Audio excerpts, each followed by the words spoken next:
नमस्कार। खास कार्यक्रम देश देशांतर में आपका स्वागत है। मैं हूं आरफा खानम शेरवानी।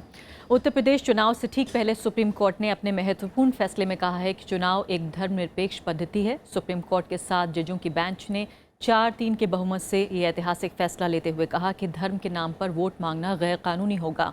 प्रत्याशी या उसके समर्थक धर्म, जाति, समुदाय और भाषा के नाम पर वोट मांगते हैं तो ये गैर कानूनी होगा। दिलचस्प बात लेकिन इसमें यह है कि जस्टिस चंद्रचूड़, जस्टिस ललित और जस्टिस गोयल ने माना कि चुनाव सदियों से दबे कुचले वर्गों को उनका हक दिलाने की प्रक्रिया का हिस्सा भी है। ऐसे में वंचित, शोषित समुदायों को उसके हित के बारे में जागरूक करना गलत नहीं माना जा सकता। तो यानी 4 जज ये मानते हैं कि ऐसा गलत होगा और 3 जज ये मानते हैं कि दरअसल ये प्रक्रिया का हिस्सा है, पहचान राजनीति का हिस्सा है और कैसे उसे अलग किया जा सकता है। इस कार्यक्रम में हम चर्चा दोनों के बारे में करेंगे, उन 4 जजों के बारे में भी जिनका एक ओपिनियन है, एक राय है, और साथ ही इन 3 जजों के बारे में जिनकी राय फिलहाल इस फैसले में नहीं मानी गई लेकिन फिर भी ये महत्वपूर्ण राय है। अपने मेहमानों के जरिए इसको समझने की हम कोशिश करेंगे। मेरे साथ मौजूद हैं फिलहाल संदीप महापात्रा, आरएसएस के थिंकर हैं, समाजवादी पार्टी से मेरे साथ मौजूद हैं राज्यसभा के member of parliament Javed Ali Khan. KTS Tulsi मेरे साथ मौजूद हैं, सीनियर एडवोकेट हैं, मेंबर ऑफ पार्लियामेंट है राज्यसभा से, और साथ ही मेरे साथ वरिष्ठ पत्रकार नीरजा चौधरी भी इस वक्त स्टूडियो में मौजूद हैं। सबसे पहले मैं आपसे समझना चाहती हूँ संदीप महापात्रा कि आपकी क्या रीडिंग है इस जजमेंट से। आप आरएसएस और आप खुद क्या निष्कर्ष निकालते हैं, क्या कहना चाहते हैं कि अदालत क्या कहना चाहती है? देखिए, इस जजमेंट को एक लॉयर के नाते और एक आरएसएस के स्वयंसेवक के नाते मैं 2 तरह से देखता हूँ। पहला कि निश्चित रूप से ये स्वागत योग्य जजमेंट है, निश्चित रूप से एक वेलकम स्टेप है। लेकिन मेरे लिए जो चिंताजनक विषय है वो यह है कि सुप्रीम कोर्ट ने पिछले कई वर्षों में कई जजमेंट्स दिए हैं। केवल 2 उदाहरण दूंगा, हो सकता है आप लोगों को सिंपलिस्टिक लगे लेकिन तथ्य संगत है। 2 उदाहरण दूंगा आपको, अगर ध्यान में होगा 2000 के करीब सन 2000, 2001, 2002 में सुप्रीम कोर्ट ने एक निर्णय दिया कि दिल्ली में बसें किस तरह से चलनी चाहिए, बस लेन बनने चाहिए, क्योंकि बहुत सारे एक्सीडेंट्स हुए। उसका क्या हो रहा है आज हम सब जानते हैं। उसी तरह से अगर आप देखेंगे और एक जजमेंट जो कि रोज़मर्रा की ज़िंदगी से हमको ताल्लुक़ रखता है कि 10 बजे के बाद कोई भी फंक्शंस या पार्टीज़ में आप लाउड म्यूज़िक वगैरह नहीं बजा सकते। स्वागत इसलिए मैं करना चाहूँगा कि हो सकता है ये जजमेंट एक डेवलपमेंट बेस्ड पॉलिटिक्स के लिए एक नींव रखने के काम कर सकती है, इसलिए मैं स्वागत करूँगा। लेकिन चिंता मुझे इस बात को है कि इसका इम्प्लीमेंटेशन कैसे हो। बिल्कुल, बहुत महत्वपूर्ण बात आप ये कह रहे हैं कि एक विचार के तौर पे ये अच्छा विचार है, लेकिन जब लागू करने की बारी आएगी। यूटोपियन तो नहीं है जो अंग्रेजी में कहते हैं कि यूटोपियन आइडिया कि ये आदर्श इस तरह से होना चाहिए, इलेक्शन प्रक्रिया इस तरह से होना चाहिए, लेकिन ये इम्प्लीमेंट हो सकता है क्या? और सबसे बड़ी महत्वपूर्ण प्रश्न ये है। दूसरी प्रश्न ये है कि मान लीजिए किसी ने किसी के ऊपर एलिगेशन किया कि इस जजमेंट के बेसिस पे कि इन्होंने धर्म या जाति के ऊपर वोट मांगे हैं, लेकिन उसको प्रूव करते करते कितना समय लगेगा। जो अभी इतिहास हमने देखा है, कोई भी इलेक्शन पिटीशन जाता है लगभग जब तक वो डिसाइड होता है उस लेजिस्लेचर का 5 साल का जो टर्म होता है वो खत्म होने को आता है, तो एक एकेडमिक एक्सरसाइज बन के रह जाता है। तो ये एक बहुत एक चिंताजनक पक्ष है कि कल को अगर इस तरह के एलिगेशंस आते हैं, इस तरह के आरोप आते हैं,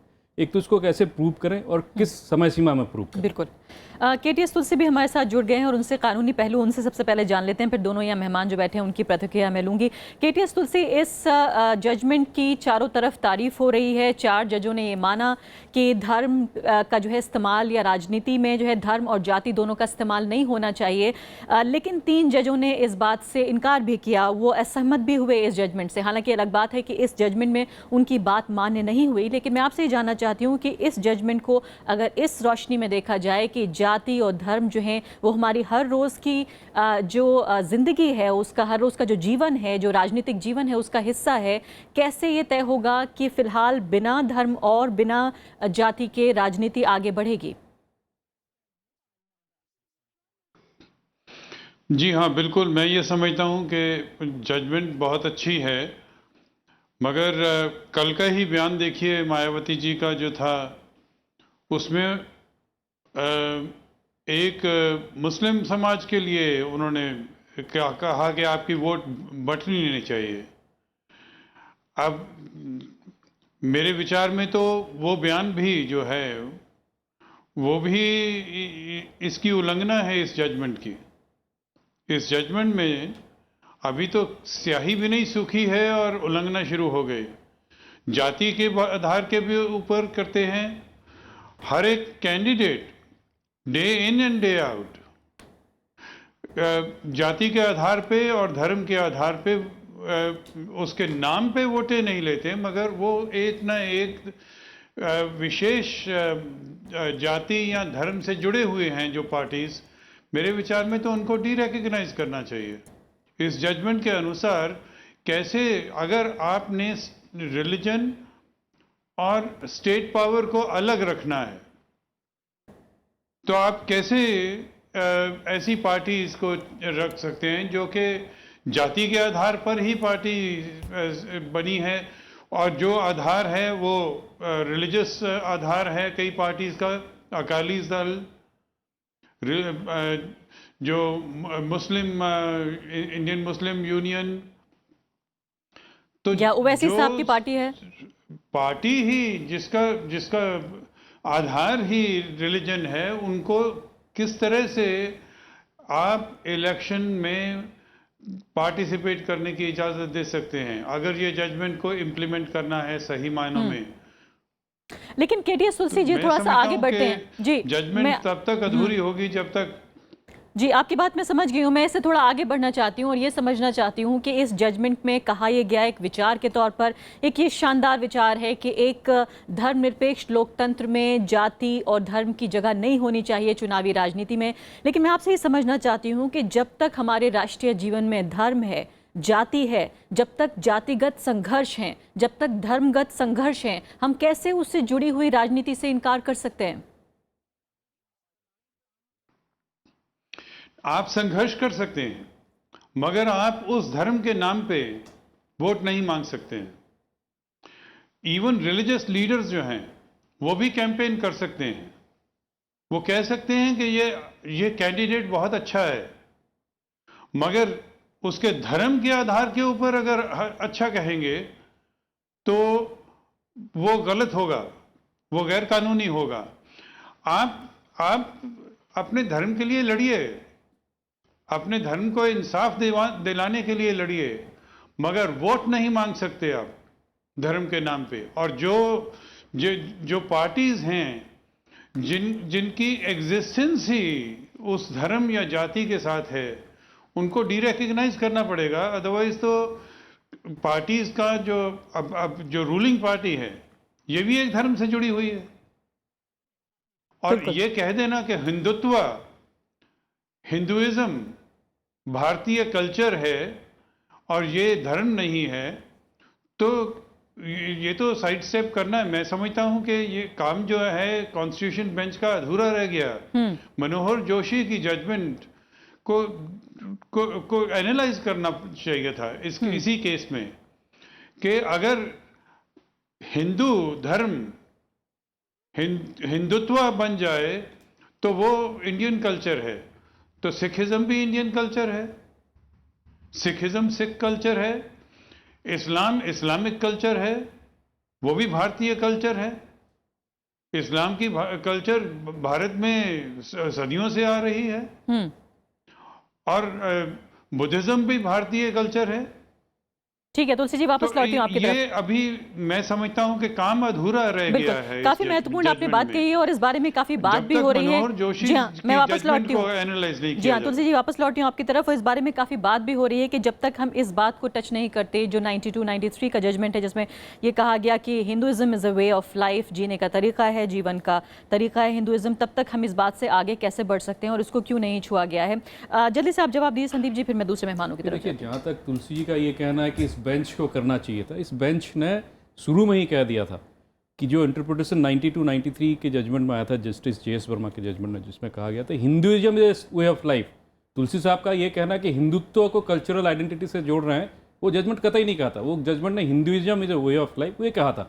और इस जजमेंट में ये जो 7 जज बेंच जब बैठी थी, may be sir that is for the court to decide. My point is at the very outset this 7 judge bench had made it very clear that we are not going into that issue। मेरा एक वकील के नाते ये मानना है कि हो सकता है कल एक 9 जजेस के बेंच इस जजमेंट के एक तरह से एनालाइज करें कि ये जजमेंट जो दिया है वो सही है या गलत है। तो ये कहना कि इसमें हिंदुइज्म भी आना वो ये चाहिए था, कह रहे हैं कि बिना इसको छुए हुए इस एस्पेक्ट को कि Hinduism is a way of life और नॉट, हम कैसे आगे बढ़ सकते हैं और ये कह सकते हैं कि राजनीति में जो है वो जाति और धर्म की कोई जगह नहीं है। देखिए, इस जजमेंट ने क्या कहा है? इस जजमेंट ने कहा है कि आप अपने जाति और धर्म के नाम पे आप वोट नहीं मांग सकते। जो लार्जर जो 4 जजेस लेकिन हिंदुइज्म के नाम पे मांग सकते हैं, क्योंकि Hinduism is a way of life. वो देखिए, वो इंटरप्रिटेशन की बात है। Hinduism is a way of life, no doubt. ये 92 93 के जजमेंट की बात है। लेकिन किस तरह से आप वोट मांग रहे हैं? जो माइनॉरिटी व्यू ने कहा है कि कहीं पे अगर हिंदू प्रताड़ित है, वहां पे जाके एक कैंडिडेट कहे या फिर डिस्कशंस करे कि यहाँ पे इस तरह से गलत काम हो रहा है, तो माइनॉरिटी व्यू के हिसाब से और जो कि तर्क संगत है उसके हिसाब से वो गलत नहीं है। लेकिन मेजोरिटी व्यू ने एक अलग पॉइंट लिया, तो इसलिए मुझे लगता है कि कल को हो सकता है एक 9 जजेस के बेंच या 11 जजेस के बेंच इस जजमेंट को तर्जुमा करे। ठीक है, जावेद अली खान, ये बताइए कि क्या आपको लगता है कि अदालत के इस फैसले ने पॉलिटिशियंस का, नेताओं का काम मुश्किल कर दिया है? अब खुलेआम जो है आप ये नहीं कह सकते कि दलित हमें वोट दीजिए, मुसलमान हमें वोट दीजिए, सिख हमें वोट दीजिए। क्या लगता है आपको वाकई मुश्किल कर दिया आपका काम? नहीं, काम के मुश्किल होने का सवाल नहीं है। जजमेंट यकीनन स्वागत योग्य है, लेकिन मैं ये बात स्पष्ट करना चाहूँगा कि धर्म और जाति का राजनीति में इस्तेमाल नहीं होना चाहिए या वोट मांगने में इस्तेमाल नहीं होना चाहिए, ये बात कोई नई बात नहीं है। भारत के संविधान की भी भावना यही है और समय समय पर अनेक कोर्ट्स के जजमेंट आते रहे हैं। देश के बुद्धिजीवियों की भी राय यही है और वो राय बनी थी आज़ादी के आंदोलन में जो मूल्य स्थापित हुए थे धर्मनिरपेक्षता के, उनके आधार पर वो राय बनी थी और वही सेकुलर राय संविधान के अंदर प्रदर्शित होती है। और जो समझदार किस्म के लोग हैं वो अपने जीवन में विभिन्न क्षेत्रों में उस राय को प्रकट करते हैं। लेकिन इसको दोहराने की नौबत क्यों आ रही है? अगर ये वही मैं प्रैक्टिस कह रहा हूँ, अब ट्रेंड जो बढ़ा है, ये मेरे लिए ये बात बहुत नई नहीं है, स्वागत योग्य जरूर है, लेकिन मेरे लिए बात नई ये है कि सुप्रीम कोर्ट जैसी संस्था भी जब फैसला देती है तो वो 4 और 3 के अनुपात से आता है। यानी दूसरा ट्रेंड वो भी कम प्रबल नहीं है इस देश के अंदर। 4 लोग कह रहे हैं ऐसा होना चाहिए और 3 लोग कह रहे हैं ऐसा नहीं होना चाहिए। और वो लोग कौन हैं? वो न्यायपालिका के सर्वोच्च पदों पर बैठे हुए लोग हैं। ये चिंता का विषय है और ये चिंता का विषय इसलिए भी आपको है। चिंता इसलिए हो रही है कि इन 3 जजों ने ऐसा क्यों कहा? नहीं, मेरे लिए चिंता इसलिए मैं हो आपसे रही पूछना है। चाहती हूँ जी। नहीं, मेरे लिए चिंता इसलिए हो रही है कि हमारा समाज इस आधार पर लगातार बढ़ता चला जा रहा है और वो स्थिति अब न्यायपालिका तक में पहुंच गई है। मैं कहना ये चाहता हूं। नहीं, मैं आपसे अगर स्पेसिफिक सवाल पूछूं तो आप ये कह रहे हैं कि 3 जजों ने ये कहा कि अगर ज़मीन पे मौजूद है, खासकर उन्होंने, मैं बताना चाहती हूँ, उन्होंने ये कहा कि दरअसल अगर चुनाव सदियों से दबे हुए, कुचले हुए वर्गों को अगर उनका हक दिलाने की प्रक्रिया का एक हिस्सा है, तो ऐसे में अगर इन वंचित शोषित समुदायों के हित के बारे में उन्हें जागरूक किया जाता है या ये वादा किया जाता है कि हम आपकी भलाई के लिए काम करेंगे। मैं इस बात को जानता हूं कि हमने जब पिछड़ेपन की परिभाषा दी और लोगों को आइडेंटिफाई किया, तो आइडेंटिफिकेशन की जो हमने बुनियादी इकाई बनाई वो जाति को बनाया। और फिर जब धार्मिक आधार पर पिछड़ेपन को हमने कहीं चिन्हित करने की कोशिश की, तो सच्चर कमेटी ने जो आधार बनाया उसमें धर्म को बनाया। और एक श्री कृष्ण आयोग की रिपोर्ट है, उसमें भी धर्म के आधार पर चिन्हित किया गया है। धर्म के आधार पर, जाति के आधार पर पिछड़ेपन को दूर करने के लिए, उसके लिए लड़ना है, उसके लिए नीति बनानी है, उसमें जाति का नाम लेना है, उससे कोई परहेज नहीं होना चाहिए। लेकिन धर्म के आधार पर उकसाकर, जाति के आधार पर उकसाकर एक धर्म के मुकाबले दूसरे धर्म को प्रबल, उसकी बालातरी स्थापित करके, उसे उच्च बता करके धार्मिक भावनाओं को भड़का करके वोट मांगना, यानी आप ये कह रहे हैं गलत है। आप ये कह रहे हैं इसमें एक ग्रे एरिया बाकी है कि आखिर धर्म और जाति का इस्तेमाल किस तरह किया जाता है। मैं एक आपका ध्यान उस तरफ भी दिलाना चाहता हूं। तुलसी जी को भी याद होगा और महापात्रा जी को भी याद होगा, नीलिया जी को तो यकीनन याद होगा। 1999 में सुप्रीम कोर्ट का एक डिसीजन आया था जिसमें उन्होंने धर्म के आधार पर भावनाएं भड़काने के लिए महाराष्ट्र के एक बहुत बड़े नेता थे, आज वो हमारे बीच नहीं हैं, जेल किया था उनको। जेल नहीं किया था, उनका वोटिंग राइट छीन लिया था, छीना गया था। चुनाव आयोग ने उनका वोटिंग राइट छीना था। मैं नाम ले दूं, बाल ठाकरे जी का, शिवसेना के नेता थे। तो कोर्ट ऐसे एक्शन लेता रहा है। लेकिन आखिरी बात जो मैं कहूँगा वो ये है कि ये चीज़ें अदालत के आदेश से, हमारे बहस मुबाहिसे से नहीं, सारी राजनीतिक बिरादरी को जो राजनीति करते हैं उन्हें वॉलेंटरीली अपनानी पड़ेगी कि are we committed to the principles of constitution, are we committed to the values जो भारत के आज़ादी के आंदोलन के दौरान बनी है। नीरज जी, दो चीज़ों पे मैं आपकी टिप्पणी चाहती हूँ। पहली बात तो बहुत महत्वपूर्ण बात यह है कि अक्सर इस फैसले के बाद से लगातार सवाल ये उठ रहे हैं कि जो ये कहा गया कि Hinduism the way of life जिस पर बात करनी थी उस पर बात न करते हुए उसको बीच में छोड़कर आगे बढ़ जाना, KTS तुलसी जी कह रहे हैं कि अधूरी रह गई ये बात। क्या आप इस बात से सहमत हैं कि एक धर्म को सिंगल आउट करने के बाद आप बाकी धर्मों के बारे में बात नहीं कर रहे हैं? पहले आप इसका जवाब दीजिए, फिर मैं आपसे दूसरा सवाल पूछूँ। देखिए, जो 7 जज बेंच के सामने मुद्दा आया था वो रिकंसिडरेशन का नहीं था। इस 7 पंच के पहले सुप्रीम कोर्ट ने रिकंसिडर करने के लिए वो पुरानी जजमेंट को मना कर दिया। लेकिन मेरे मन में भी यही सवाल आया था कि अगर आप हिंदुत्व शब्द यूज़ कर सकते हैं, क्योंकि Hindutva is equal to a way of life, जीने का तरीका, धर्म नहीं है, तो हिंदुत्व में हिंदू भी आ जाता है।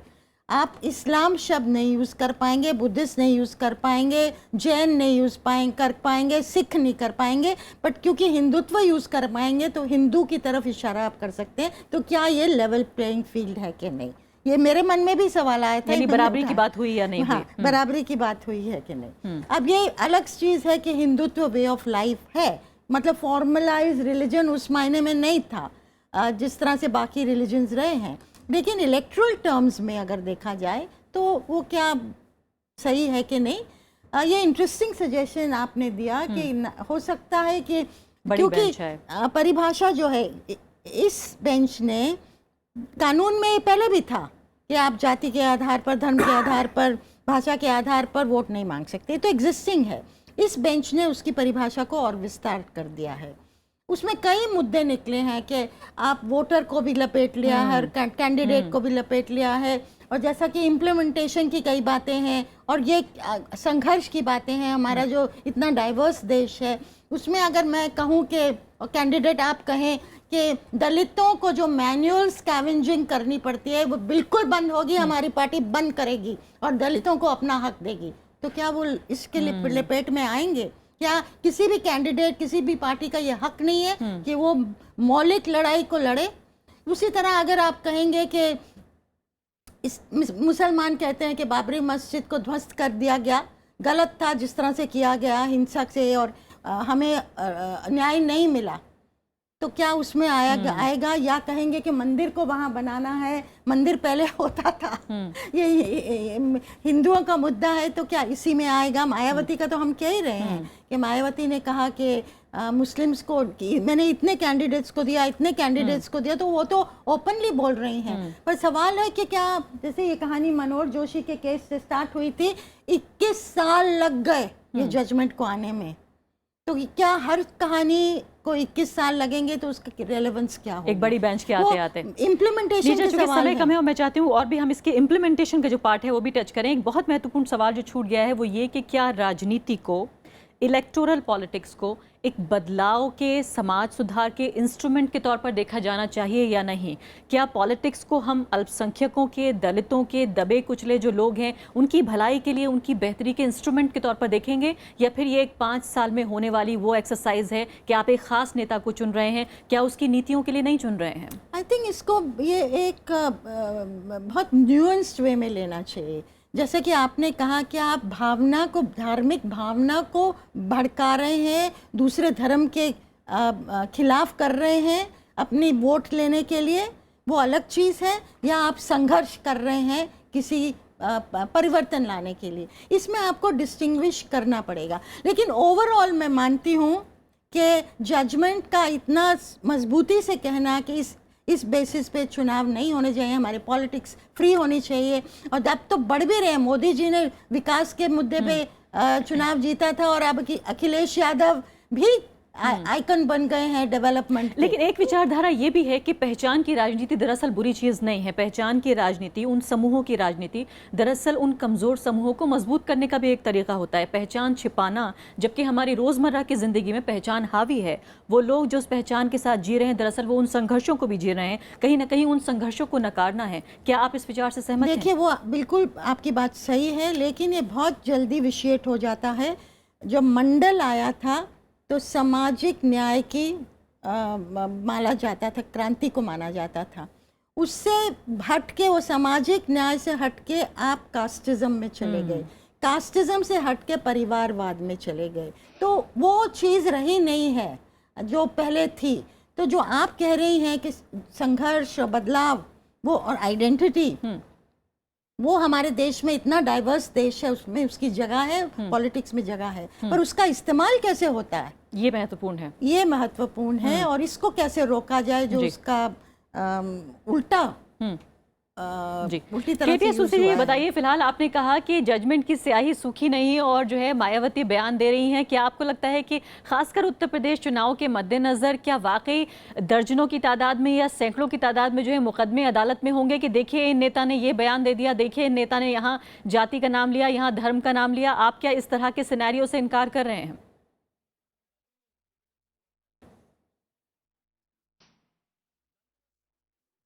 तुलसी जी।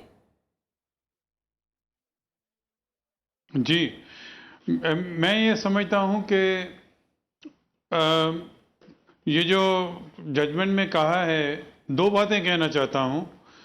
एक तो ये कि Hinduism is a way of life, very good. Why can't we say Islam is also a way of life?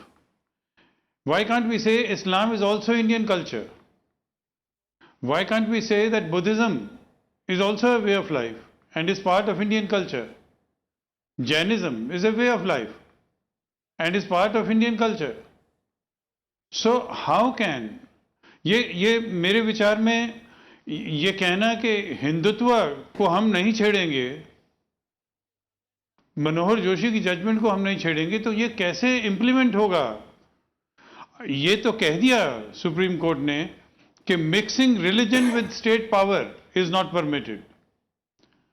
आप धर्म और स्टेट पावर में धर्म नहीं लाना चाहते, कास्ट नहीं लाना चाहते, तो ये पार्टीज को कैसे हम परमिट करेंगे कि इलेक्टोरल प्रोसेस का हिस्सा बने, जिनकी एग्जिस्टेंस ही उसके लिए है, बेहतरी के लिए सब काम करें, मगर अगर वो अपनी आइडेंटिटी ऐसी बनाई है उन्होंने कि वो एक धर्म को या एक जाति को रिप्रेजेंट करते हैं, उनको एडवांसमेंट के लिए करते हैं जी।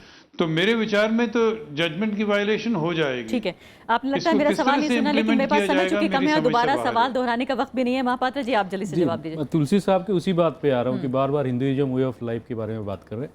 इस जो कॉन्स्टिट्यूशन बेंच का जो आधार था वो बहुत ही लिमिटेड था, और लिमिटेड इसलिए था कि section 123(3) of representation of peoples act में एक शब्द है हीज, HIS, उसके बारे में इंटरप्रिटेशन देना था, और एक बहुत ही लिमिटेड मैंडेट थी। लेकिन नीरजा जो कह रही है वो भी कम महत्वपूर्ण नहीं है। वो कह रही है कि अगर हिंदुइज्म कह दिया जाएगा तो इसका मतलब उसे मान लिया जाएगा, वो वायलेशन नहीं होगा, क्योंकि वो वे ऑफ बात लाइफ यह है है। कि देखिए, हम आज अगर डिस्कस कर रहे हैं, इस जजमेंट के बारे में बात कर रहे हैं, उसमें बार बार ये कहना है कि हिंदुइज्म के बारे में नहीं उन्होंने डिस्कस किया। मैं उस संदर्भ में कह रहा हूँ, क्लैरिफाई कर रहा हूँ कि जो 7 जज बेंच के पास जो क्वेश्चंस गए थे वो बहुत ही लिमिटेड थे कि धारा 123(3) जो रिप्रेजेंटेशन ऑफ पीपल्स एक्ट का, उसका मायना क्या है, उसका परिभाषा क्या है, तो उसमें हिंदुइज्म को क्यों नहीं किया, Hindutva is way of life, ये मुझे लगता है कि इस जजमेंट के परे है। और तुलसी साहब जैसे बहुत सारे वहाँ पे सीनियर एडवोकेट्स थे, उन लोगों ने कभी इस विषय के बारे में चर्चा नहीं किया। कारण उसका यही है कि जो 5 जजों के बेंच ने 7 जजों को रेफर किया था, एक बहुत ही लिमिटेड क्वेश्चन रेफर किया था। आपको लगता है कोई नाइंसाफी नहीं हुई इस मामले में? इंसाफी हुआ है। चलिए, आखिरी सवाल जो बहुत महत्वपूर्ण सवाल रह गया, जावेद साहब अगर आप इसका जवाब देना चाहें कि मामला फ्री स्पीच को लेकर भी जुड़ा हुआ है कि क्या ये जजमेंट कहीं ना कहीं जो बोलने का अधिकार है, अभिव्यक्ति का अधिकार है, क्या उसको कर्टेल करता है? क्या एक नेता के तौर पर आप ये मानते हैं कि आपका फ्री स्पीच पे कहीं ना कहीं कर्टेल कर रहा है? मैं ऐसा तो नहीं मानता, लेकिन ये बात ज़रूर है कि धर्म के नाम पर, या जाति के नाम पर लोगों को संगठित किया जाए, उससे राजनीतिक लाभ लेने की कोशिश की जाए, तो उस पर तो रोक है ही, पहले से भी हमारे देश के अंदर रोक है। फ्री स्पीच को गलत तरीके से हमें नहीं लेना चाहिए। बहुत से लोग सेकुलरिज्म को यकीन के तौर पर नहीं, जीवन पद्धति के तौर पर नहीं, ढाल के रूप में इस्तेमाल करते हैं। और ख़ास तौर से माइनॉरिटी के जो कम्युनल लीडर्स हैं वो ये काम बहुत खूबसूरती के साथ करते हैं। बहुत बहुत शुक्रिया सभी मेहमानों का। समय मेरे पास समाप्त हो गया है और एक अच्छे नोट पर एक कार्यक्रम समाप्त हो रहा है फिलहाल, लेकिन माना ये जा रहा है कि फैसला ज़रूर आया है, एक अच्छी स्पिरिट के साथ आया है, एक विचार के तौर पर बहुत अच्छा आइडिया है, लेकिन शायद इसकी सबसे बड़ी परख अभी उत्तर प्रदेश चुनाव जिसकी ऐलान भी हो गया है फिलहाल तारीखों का, उसमें सबसे पहले परख हो जाएगी कि वाकई इसको ठीक तरीके से लागू किया जा सकेगा या नहीं। इसी के साथ अभी के लिए इतना ही, नमस्कार।